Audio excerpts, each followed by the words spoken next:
What's going on, everybody? It's your boy Jobbers and Goons. And in light of pretty much the worst X-Men draft to ever happen in human history going down, if you don't know, ESPN personality, longtime sports voice, Stephen A. Smith, been around since I was a kid. He had a viral X-Men draft in which he drafted three X-Men, right? He drafted Wolverine first, Beast second, then Storm. Dog shit draft. I want to play your team first. Like that is so that someone fire him immediately. Like he can't be a GM for mutants anymore. It's just trash. But instead of just spending time ranting about how bad that list is, because it's horrible. I'm gonna go ahead and pretend I'm doing an X-Men draft. I'm gonna give you my top 10 picks if I were to select an X-Men draft, and I'll give you a hint.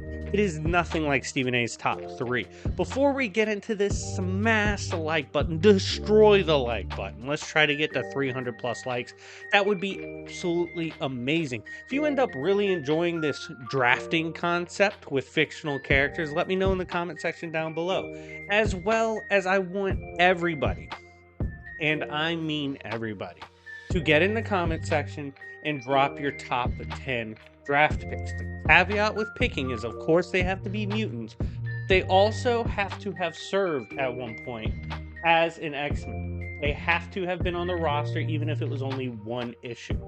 With that in mind, I hope you guys lock in. We're on the road to 30K, so subscribe if you haven't already.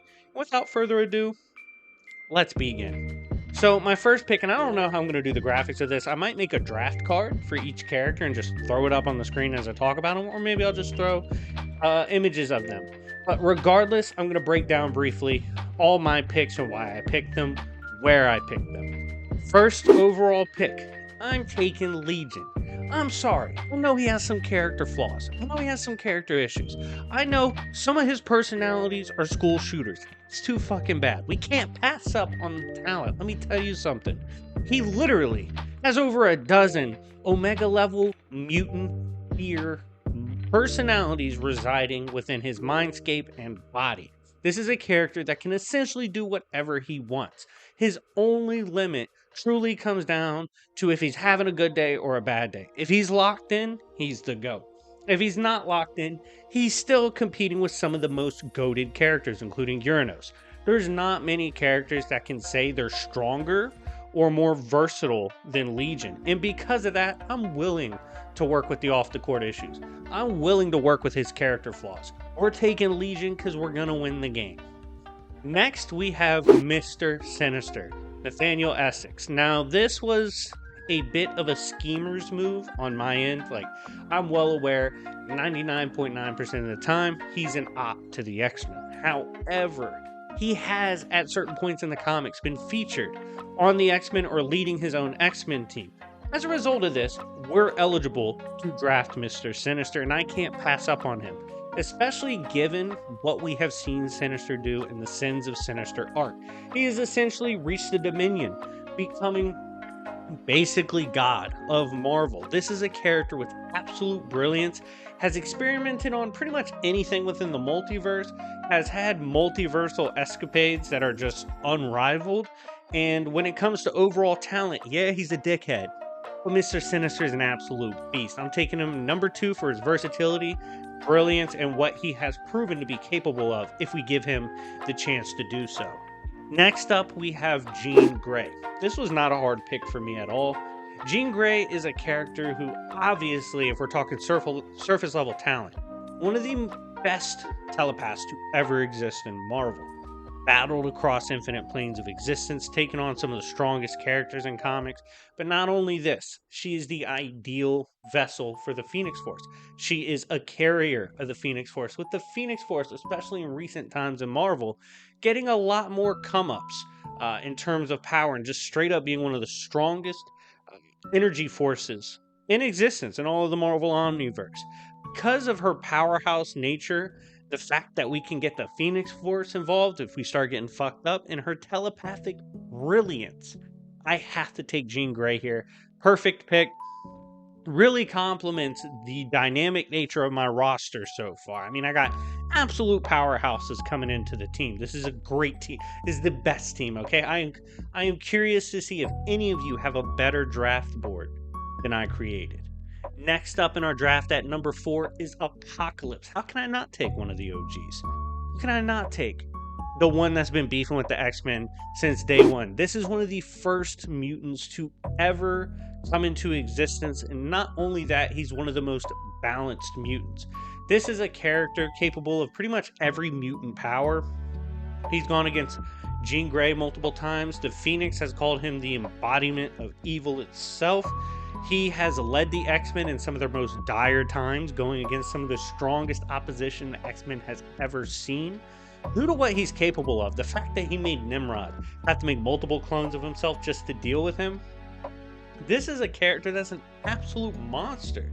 Apocalypse is so experienced, which is absolutely valuable, especially at this point in the draft, that he can both lead this team while also being one of the heaviest hitters. Due to that experience, versatility, and his ability to get the job done night in and night out, Apocalypse is a safe pick here.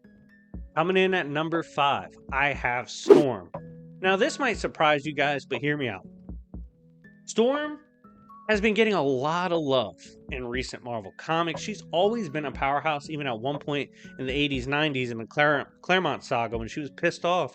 She worried Doctor Doom. He was like, oh shit, this bitch is strong. She might fuck my night up. Like, she's that levels of power. But it's not just the power and the recent love she's gotten as a powerhouse. It's her commitment to the job. Storm is one of the mentally strongest characters to ever be featured on the X-Men. She did have a point in time where pretty much claustrophobia was a one and done for her. She got over that.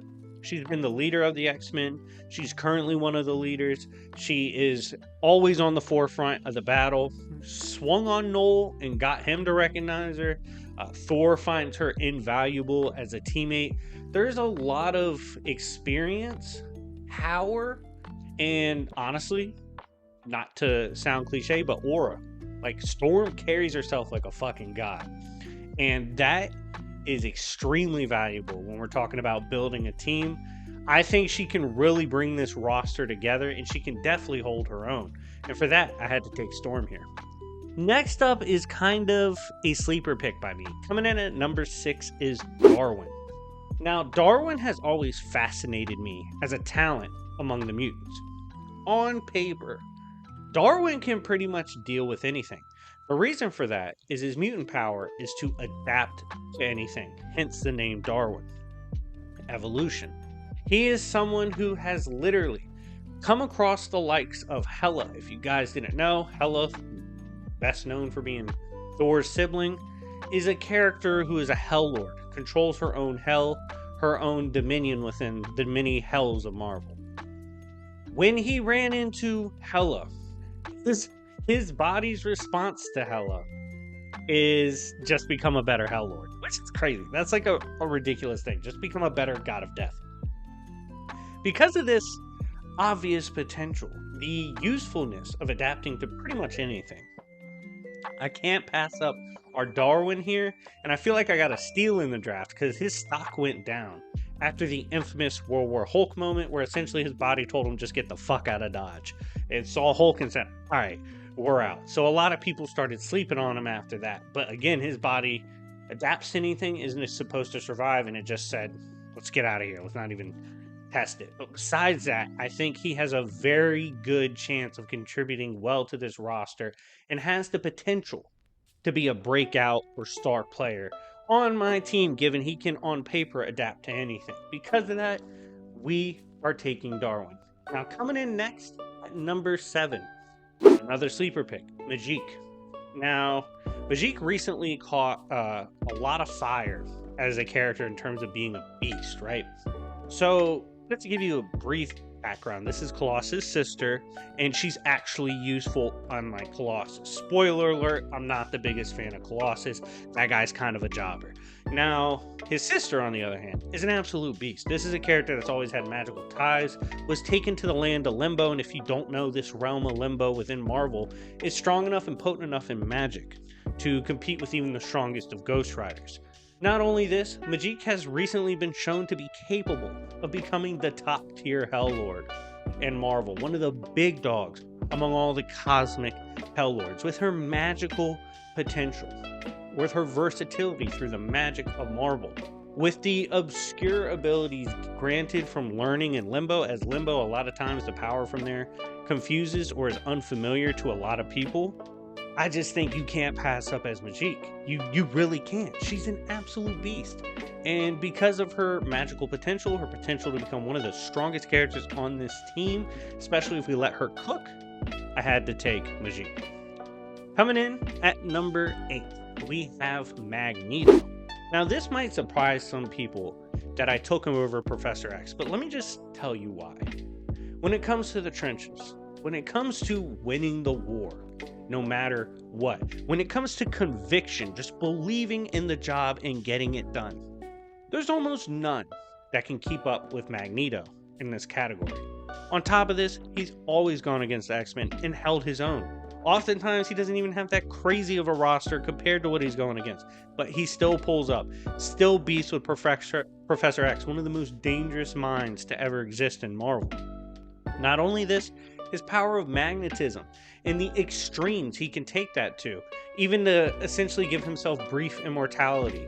It makes him a monster. He rallies the troops like no other. He told Legion, and here's the big thing for me with our number 1 pick. He said, Legion, hold it the fuck down. You don't let this man cross the line. You hold the line down. And he got Legion pumped. Legion oftentimes is on crackhead shit, and he locked in immediately. He was like, oh shit. Magneto thinks I'm a big dog. I gotta be a big dog. His ability to rally the troops, his leadership, and his innate potential and power, I can't pass up on Magneto, man. Even though we have a couple big boys left on the board, Magneto's done too much, accomplished too much, and has proven himself to the point that I have to take him. Next, at number 9, we have Professor X. This was hard for number 9 and number 10, and I feel like you can't go wrong with either, and I'm about to mention number 10. But Professor X has such a rich history of winning crazy wars. If you guys don't know, X-Men basically beef with everybody. Nobody likes X-Men in Marvel. They're always dealing with bullshit. Either the humans are trying to genocide their ass, or they're dealing with the likes of like the anti-mutants, aka Inhumans. Of course, they beef because they're pretty closely related. Plus, the Terrigen Mist, horrible for mutants. Sometimes Scarlet Witch freaks the fuck out and erases mutants. Like, they're always dealing with BS. And typically, the response team is led or coordinated by Professor X. Not to mention, he has one of the most badass moments in X-Men history when he took on the Dark Phoenix in the Dark Phoenix saga, and he said, look, I love Jean Grey, one of the greatest pupils I've had and will ever have. It's like my child. However, raised her, I showed her how to be who she is, and when she went rogue as the Dark Phoenix, as he cried, he stepped to the plate and handled the 1v1. Crazy shit. 1v1ing the Phoenix Force?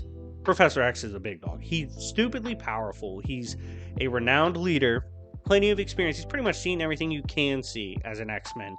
And with that power and experience and leadership, gotta take Professor X.